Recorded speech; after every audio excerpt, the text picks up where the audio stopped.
जय श्री कृष्णा। कैसे हैं आप लोग फ्रेंड्स। आज की चर्चा जो होने जा रही है वो सूर्य के राशि परिवर्तन से संबंधित होने जा रही है। सूर्यदेव अपना राशि परिवर्तन करने जा रहे हैं और सूर्य राशि परिवर्तन करके अपनी जो इस वर्तमान राशि यानी कि कर्क राशि से गोचर कर रहे थे उसे छोड़कर जल तत्वीय राशि है ये, और जल तत्व सूर्य अग्नि तत्वीय है, अपनी स्वयं की अग्नि तत्वीय राशि सिंह राशि से गोचर करने जा रहे हैं। यानी कि सिंह मतलब शेर। इस समय स्वराशि के सूर्य और केतु का साथ यानी कि शेर की तरह दहाड़ने वाले हैं आप। तो बहुत ही महत्वपूर्ण ये आपके लिए गोचर काल होने जा रहा है। स्वराशि के सूर्य साथ में केतु की युति, राहु की दृष्टि बेहद महत्वपूर्ण है। साथ ही साथ शनि से भी इनका संबंध बनेगा, जो कि आपके लिए चीज़ों को आपके हित में भी कर सकता है और आपसे थोड़ा सा विमुख भी कर सकता है। चीज़ों को समझना, क्योंकि देखिए राहु जो हैं वो आपके लिए वृद्धि भी हैं और राहु आपके लिए पतन भी है।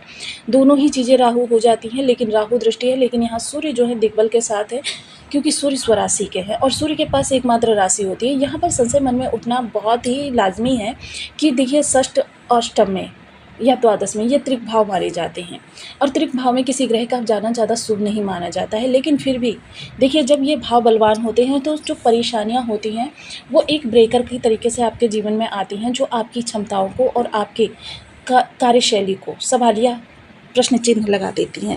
अब यहाँ पर जब आपके लिए ये स्थितियाँ उत्पन्न होंगी कि सूर्य जो है आपके लिए फेवरेबल होने जा रहे हैं, तो यहाँ पर सूर्य दिग्बल के साथ होंगे, तो यहाँ से संबंधित जो ब्रेकर आपकी लाइफ में आते हैं, आपको रोकने का कार्य करते हैं, आपकी गति को धीमा करते हैं, वो समाप्त हो जाएंगे।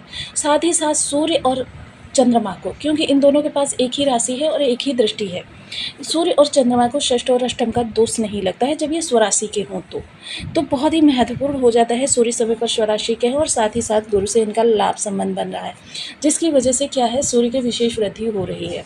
साथ ही साथ सूर्य दिग्बल के साथ हैं और सूर्य के साथ केतु की युति, यानी केतु का स्वभाव है जिस ग्रह के प्रभाव में होते हैं, जिस भाव के प्रभाव में होते हैं, वहाँ पर 16 गुना प्रभाव को बढ़ा देते हैं।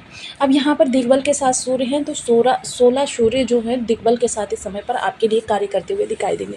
सूर्य जहाँ मान सम्मान के कारक माने जाते हैं, अधिकारियों के कारक माने जाते हैं, पिता के कारक माने जाते हैं, उच्च पद के कारक माने जाते हैं, जॉब के कारक माने जाते हैं, आंखों के कारक माने जाते हैं, आरोग्यता के कारक माने जाते हैं, स्थायित्व के कारक माने जाते हैं, और साथ ही साथ आपके जीवन में विशेष स्टेबिलिटी जो स्थायित्व होता है बेहद महत्वपूर्ण होता है।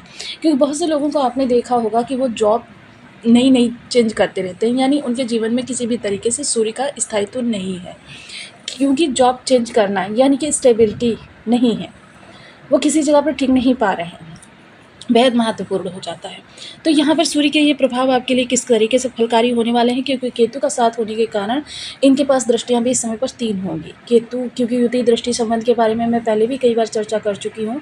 जहाँ पर एक ग्रह की दृष्टि मानी जाती है वहाँ पर दूसरे ग्रह की भी दृष्टि मानी जाती है, और जहाँ पर दूसरे ग्रह की दृष्टि मानी जाती है वहाँ पर पहले ग्रह की भी दृष्टि मानी जाती है, जिस कारण से ये चीज़ें जो हैं आपके लिए थोड़ी सी बदलाव युक्त तो होने जा रही हैं। तो आइए जान लेते हैं किस तरीके से ये गोचर काल आपके लिए लाभकारी रहने वाला है, क्योंकि शनि से षडाष्टक संबंध भी निर्मित हो रहा है, जिसके कारण से कुछ चीज़ें आपके लिए नेगेटिव वे में भी जाने वाली हैं। तो इनका परसेंटेज भी देखेंगे और ये जानेंगे आपके लिए कहाँ से कितना अच्छा निकल कर आने वाला है। तो बने रहिए हमारे साथ इस वीडियो में, अंत तक आपको बहुत कुछ जानने के लिए मिलेगा। यदि आपकी लग्न में 12 नंबर बना हुआ है तो राशिफल आपके लिए है। यदि कुंडली में कहीं भी चंद्रमा के साथ 12 नंबर बना हुआ है तो राशिफल आपके लिए। कुंडली ना होने की स्थिति में आप इसे नाम राशि से भी देख सकते हैं।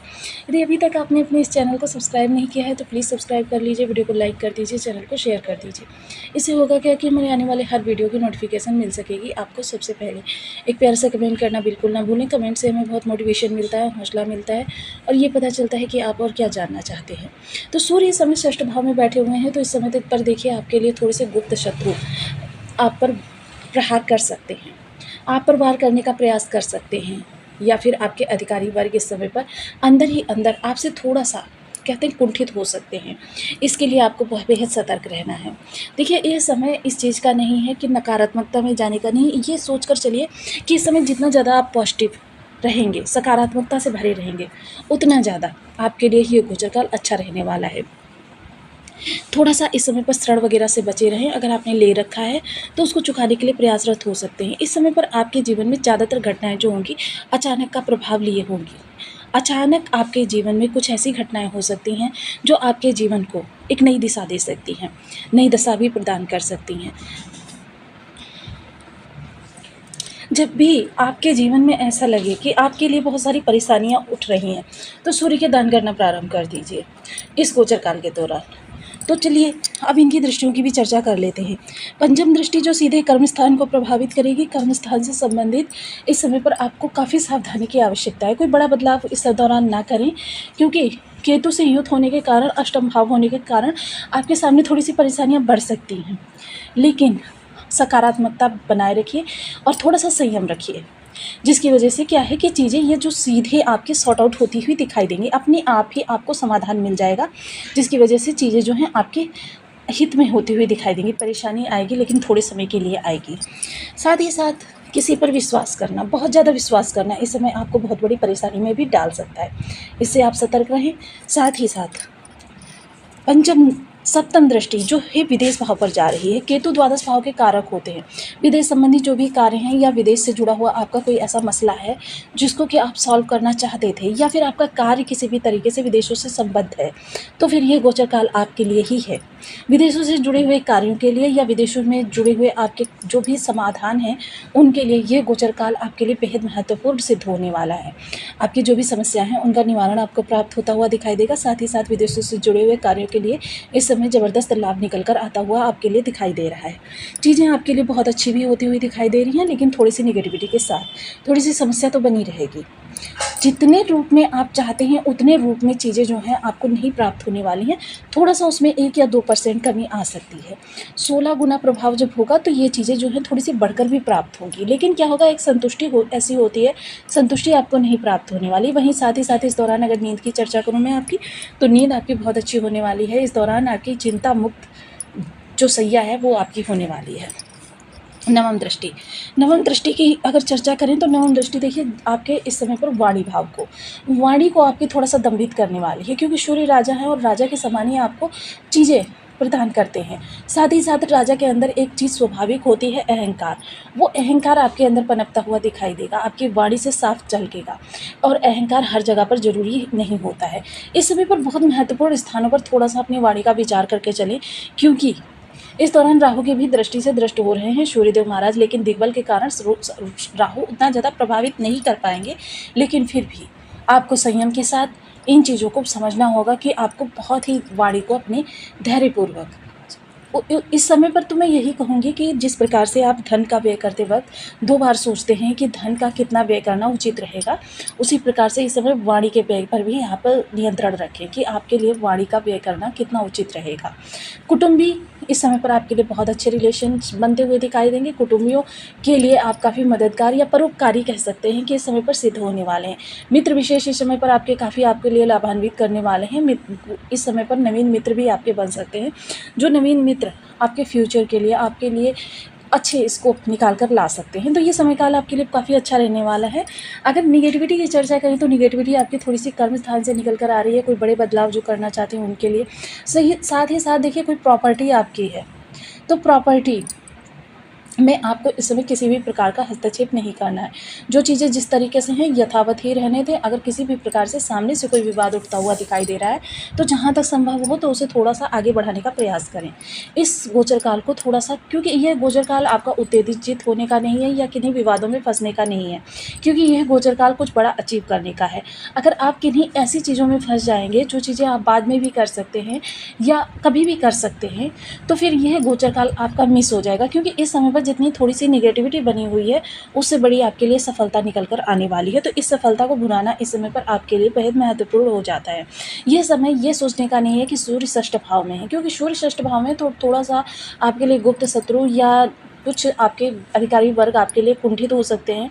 अन्यथा यह गोचर काल आपके लिए दीर्घकालिक लाभ प्रदान करने वाला हो सकता है। आपकी वाणी के द्वारा कोई बड़ी डील आपको प्राप्त हो सकती है, या कोई इंटरव्यू आपने पिछले समय में ऐसा दिया है तो वाणी के प्रभाव से ही वो इंटरव्यू आप क्रैक कर सकते हैं। यानी कि इस समय पर आपके लिए जो वाणी है वो बेहद महत्वपूर्ण रोल इस समय पर प्ले करती हुई दिखाई देगी। साथ ही साथ इस समय शत्रुता में फंसकर या शत्रुओं से बच निकलने का उपाय थोड़ा सा आपको ढूंढना पड़ेगा। ये बहुत बड़े निवेश करने का समय नहीं है, बहुत बड़ा निवेश करने से थोड़ा सा बचें। धन संचयन इस समय पर आपके पास ज़बरदस्त रूप से होगा, जिसकी वजह से आप धन निवेश करने के बारे में सोच सकते हैं, लेकिन यह समय आपका निवेश करने का नहीं है, क्योंकि यह समय आपका सिर्फ रणनीति बनाने का है और रणनीति को क्रिएटिव किस तरीके से क्रियान्वित करना है उसका सही समय सोचने का है, क्योंकि यह समय काल आपको बहुत बड़ी पैमाने पर स्टेबल करने वाला समय काल कहा जा सकता है, क्योंकि षष्ठ भाव में प्रतियोगिताएं आपकी समाप्त हो जाएंगी। आपके गुप्त शत्रु हैं जो वो आप पर वार करने का तो प्रयास करेंगे, शत्रुहंता योग भी बना हुआ है जिसकी वजह से आप कुछ करें ना करें उनका पतन संभव है।